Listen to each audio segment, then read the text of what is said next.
Assalamualaikum warahmatullahi wabarakatuh. Nama saya Deva Julia Birama dengan NIM 1830129. Oke, hari ini saya akan membahas mengenai tips gaya kepemimpinan Steve Jobs yang unik dan inspiratif. Mungkin Anda sudah tidak asing lagi ya dengan nama Steve Jobs. Ya, dia adalah mantan CEO Apple yang merupakan salah satu pengusaha sukses dengan aset terbaik di dunia. Tokoh bisnis asal Amerika ini juga menempatkan posisi eksekutif di beberapa korporasi besar seperti Pixar Animation Studio dan Walt Disney.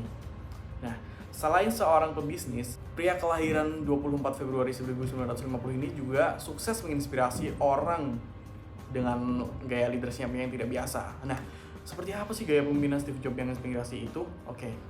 Yang pertama adalah Steve Jobs itu otoriter namun inovatif. Nah, Steve Jobs terbilang menerapkan gaya kepemimpinan yang agak keras, yakni otoriter, otokrasi, dan bahkan cenderung mengabaikan saran dari anggota timnya. Nah, dalam lingkungan kerjanya, Steve Jobs dikenal sebagai pemimpin dengan sifat micromanager, yakni banyak menuntut dan cenderung lebih egois, bahkan sering mendapatkan kritik keras mengenai gaya kepemimpinan yang cenderung demanding alias menginginkan semuanya berjalan dengan kehendaknya. Namun siapa sangka sih leadership style macam tersebut justru membuat dirinya sukses mengarahkan timnya untuk melakukan hal-hal yang sebelumnya tidak pernah dilakukan.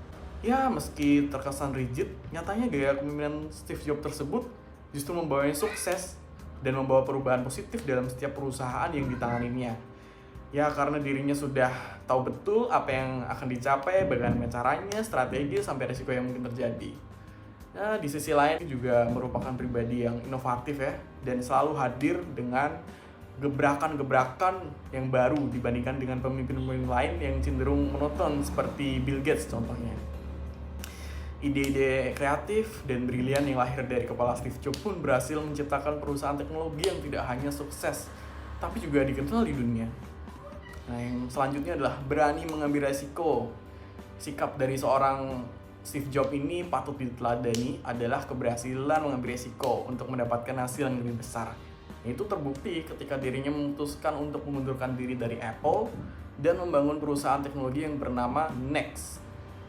Nah, karena idenya yang kreatif yang terus terasa, Apple pun tertarik untuk mengakuisisi perusahaan Next tersebut pada tahun 1996.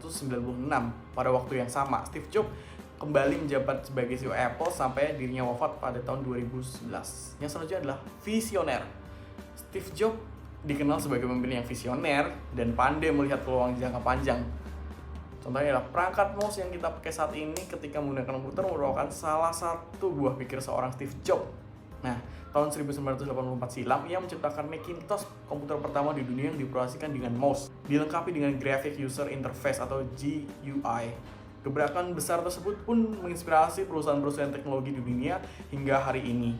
Nah, sementara itu di dunia animasi ya, dirinya juga sukses menularkan kayak fenomenal seperti Toy Story, A Bug Life, Toy Story 2, Finding Nemo, dan Incredible, dan Ratatouille, serta Wall-E yang terus memikat perhatian pecinta film dari seluruh dunia. Oke, yang selanjutnya adalah fokus. Apple hingga saat ini masih menerapkan strategi yang sama sejak tahun 2001 lalu, yaitu Digital Hub Strategy. Fondasi ini menjadi pegangan utama bagi Apple yang bertujuan agar setiap pengguna dapat menikmati hiburan tanpa kendala waktu dan tempat.